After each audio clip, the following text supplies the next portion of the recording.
In the world of colors, purple is deeply associated with dignity, grandeur, luxury, and nobility. To a certain extent, it also symbolizes mystery and creativity. Purple has a long history linked to royalty and rarity, as it was originally produced from Murex shellfish-based Tyrian purple dye during the Bronze Age, a dye that was difficult and extremely expensive to create.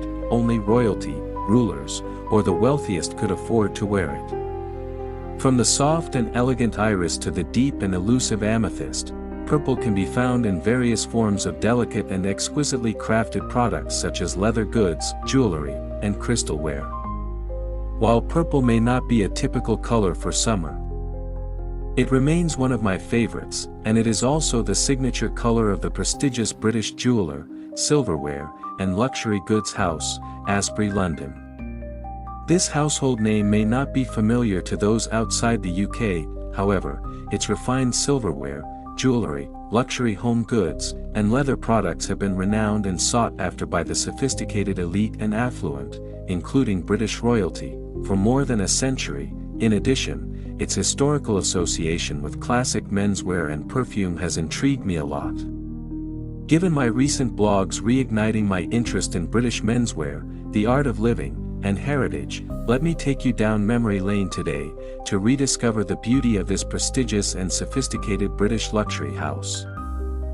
Founded in 1781, Asprey began as a silk printing business established by Mr. William Asprey, a descendant of a Huguenot family who fled France during Louis XIV's reign, in Mitcham, Surrey. The business soon evolved, becoming known for its luxury goods, first dressing cases, then expanding to leather goods, silverware, jewellery, home accessories, books, and more. The flourishing business enabled Asprey to establish a presence in London. In 1841, William's elder son, Charles, entered into partnership with a stationer on Bond Street, and by 1847, the family had moved to 167, New Bond Street. With their superb quality and craftsmanship, particularly in dressing cases, the brand attracted some of the most sophisticated and prestigious customers who aspired to travel in style and appreciate fine workmanship. Asprey's success led to the flourishing of multiple product categories within the house. Not only did they hire skilled silversmiths, jewelers, and watchmakers, in 1888, Asprey also acquired the French jewellery maison Luxur's Sons, gaining expertise from goldsmiths, engravers, and enamelers, further elevating their prestige and position in the jewellery and silverware sector. Their cigarette cases became collectibles among young, tasteful, and sophisticated clients, who also appreciated the house's other contemporary products such as travel clocks and delicate stationery. Throughout its history, the House of Asprey has had an inseparable relationship with royalty. This can be traced back to 1860, when they received their first royal warrant for leather cases. In 1862, Queen Victoria granted the house a royal warrant for their traveling trunks, and in 1940, King George VI presented Asprey with a royal warrant for jewellery. The house's jewellery has long been a favourite of the British royal family, including the late Queen Elizabeth II, Princess Margaret, and the late Princess Diana. One particularly noteworthy story is the 5-strand natural pearl necklace with a diamond-set Art Deco clasp, purchased by Queen Mary in 1948 as a gift for Princess Margaret's 18th birthday. This exquisite piece was featured in portraits by Sir Cecil Beaton. The enchantment of Asprey's jewellery continues to captivate royalty today, with exquisite pieces worn by the present Princess of Wales in her elegant and polished outfits. Since the 1970s, Asprey has undergone various stages of business acquisition.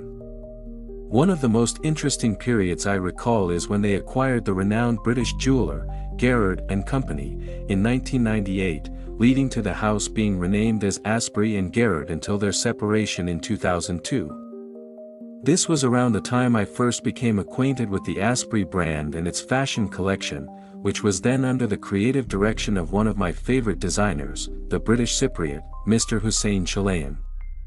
Though his tenure from 2001 to 2004 was brief, His innovative revamp breathed new life into this historic luxury house and captured my attention, showcasing Asprey's eagerness to develop into a modern and fashionable British luxury brand synonymous with prestige, English heritage, and style. With its shining prestige, deep English heritage in silverware and jewellery craftsmanship, and timeless English classics with a touch of modern fashion influence, I had longed to visit Asprey London's legendary new Bond Street flagship boutique. During a work trip to London in 2007, I finally fulfilled this wish and visited their flagship for the very first, and only, time. I still remember the spectacular two-story glass facade framed by slender white neoclassical columns, with the house's signature deep purple flags fluttering above the entrance, a breathtaking display of grandeur and English elegance. Inside, the simplistic and soothing atmosphere, designed by the renowned London-based architecture firm Foster & Partners, combined the minimal classic style, sleek modernity, and understated luxury chic within one space. The heritage and classic Englishness of the house were reflected in warm neutral tones, contrasted by clean-lined fixtures, vitrines, and the flagship's iconic and prominent spiral staircase, creating a comforting and luxurious shopping atmosphere. As a style enthusiast in refined menswear, my focus was naturally the menswear department, and I was glad to see a selection of classic, timeless haberdashery pieces available in their London flagship boutique. These timeless clothing pieces are suitable for English countryside attire and activities.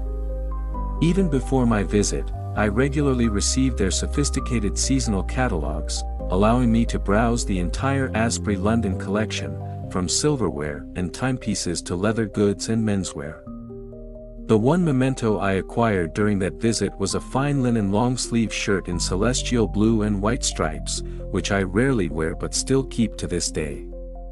Besides this little souvenir, I was eager to explore their renowned jewellery and leather goods collections, but another item that topped my list is their signature fragrance, Purple Water.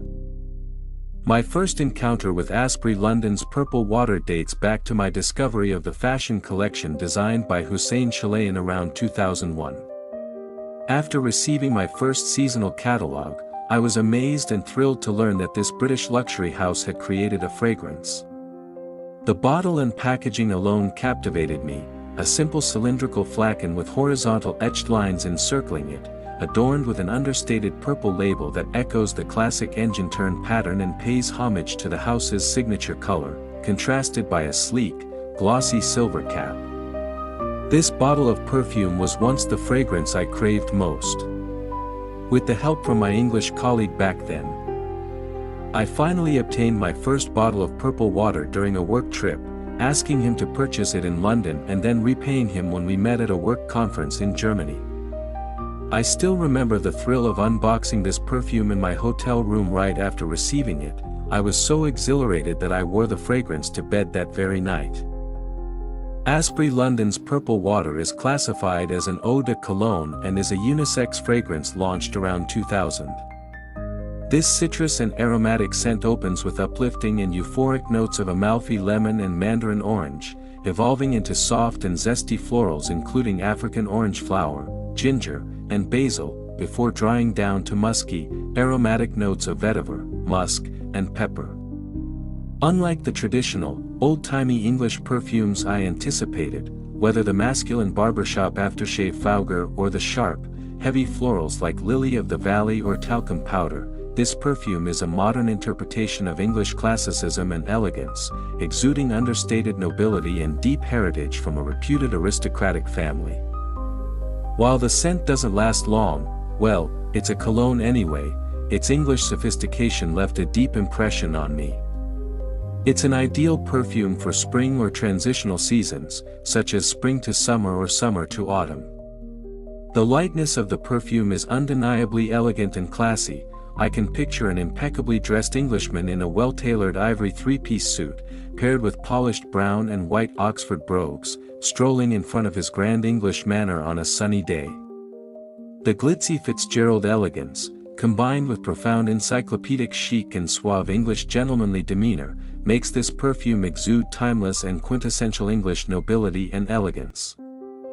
telling the story of an esteemed luxury jeweler's history, and the intangible majestic flair that is associated with royalty and prestige. Though I have long since used up the perfume and regretfully discarded the empty bottle during a home move, all I have left now is the small shopping bag that once held this elegant perfume, which helps me recall the olfactory memory I once cherished. Sometimes, destiny brings surprises when you least expect them. After the name Asprey London had sunk in my mind for quite some time, fate intervened a couple of weeks ago when I came across a vintage book by chance, and finally acquired it after making some efforts, which had inspired me to write this blog. The book, titled Asprey of Bond Street, 1781 to 1981, was written by English art historian and author, Mr. Bevis Hillier, and published by Quartet Books Limited in 1981. This delicate vintage volume was created to celebrate Asprey's 200th anniversary.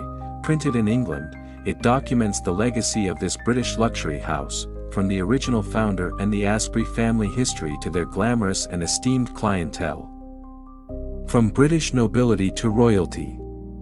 It also archives their historic products, detailing how the house evolved into the 1980s as a classic British luxury brand representing quintessential English elegance and artistic heritage, and reflecting the house's association with luxury lifestyle and the art of living.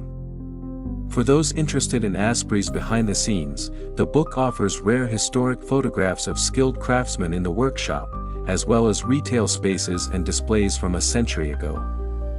Although the photographs are monochrome, the book remains a precious record of this British luxury house's rich heritage and bygone glamour. If you are also a fan or collector of Asprey's products, you'll be pleased to know that, besides their London flagship, the brand also has multiple boutiques throughout the US and Japan. While the original New Bond Street flagship is no longer there, Asprey has moved to a new address at 36 Bruton Street, featuring a modern, innovative interior design that enhances the luxury experience. While I may not be revisiting London anytime soon, stopping by the new Asprey London flagship will be high on my to-do list if I ever return, if only to purchase a new bottle of purple water, allowing its majestic English elegance to linger with me all day, recapturing the memories I once had of the house and the noble opulence of their signature purple color.